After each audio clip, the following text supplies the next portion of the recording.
एक ऐसा नाम है जो बेसहारों का सहारा है, हर दुखियों का सहारा है, और जिन्हें सच्चे मन से राम का नाम लिख लिया वो सच में अनोखा कार्य कर गया। तो हमारे बीच बैठे हैं राकेश साहू जी। मैं आपका बहुत बहुत स्वागत वंदन अभिनंदन करता हूं हमारे इस चैनल पे। आपने जो कार्य किया है, ये कार्य एक ऐसा कार्य है जो आम आदमी के लिए बहुत मुश्किल है कर पाना। 84 लाख बार राम का नाम लिखना ये एक छोटी मोटी बात नहीं है, बहुत बड़ी बात है। तो सबसे पहले मैं चाहूंगा कि आप बताएं कि इसकी शुरुआत आपने 2005 से की थी और एकादशी के दिन इसकी शुरुआत आपने की थी लिखने की। तो ये आपके मन में कैसे आया और कैसे आपने इसकी शुरुआत की लिखने की, तो हमारे दर्शकों को आप जरूर बताएं। देखिए सर, क्या है कि हमारी दिनचर्या बचपन से काम करो, खाना खाओ और सो जाओ, त्रिसूत्री कार्यक्रम के चलते जो है ये हमारा जीवन बीतता रहा। पूरा एजुकेशन हमने लिया इसी चलते। और प्रथम हमारे जीवन में काम था, व्यापार था, इसके बाद पढ़ाई लिखाई से सामाजिक कार्य। तो इस तरह से चलते हमारे जो इन दिनचर्या के चलते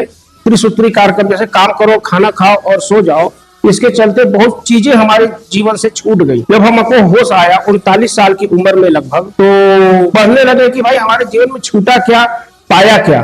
तो देखे पाने के नाम पर कुछ नहीं था, तो अछूता बहुत कुछ था। तो इसकी पूर्ति के लिए हमने बहुत प्रयास किए, बहुत चिंतन किए, बहुत सत्संग किए, लेकिन सही राह मिला नहीं हमें। तो सब कुछ सोचने समझने के बाद हमने कहा कि जब हमारे आदत में ही नहीं है इधर उधर जाने का, तो बहुत प्रयास किए मंदिर जाने का और तीर्थ जाने का और सत्संग करने का, लेकिन कहीं मन नहीं लगा। तो हम घूम फिर करके हम राम नाम लेखन को ही पसंद किए कि चलो यही एक रास्ता है उस तक पहुंचने का, या जो भी खो गया है उसको पाने का। जी बिल्कुल। और स्याही से लिखा राम का नाम बन गया जीवन का सबसे बड़ा काम।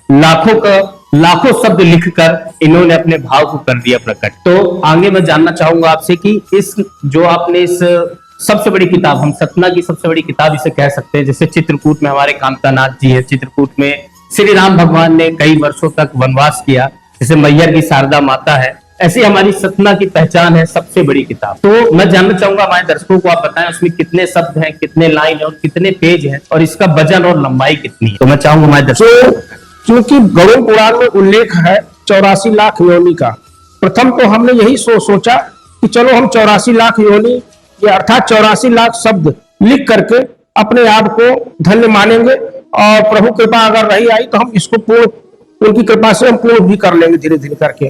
तो दीपावली के बाद की एकादशी 2005 से हमने जो है दीप जला करके शुरू किया, वो दिन है और आज का दिन है। लगभग इस यात्रा का हमारा 20वां साल चल रहा है। क्योंकि 84 लाख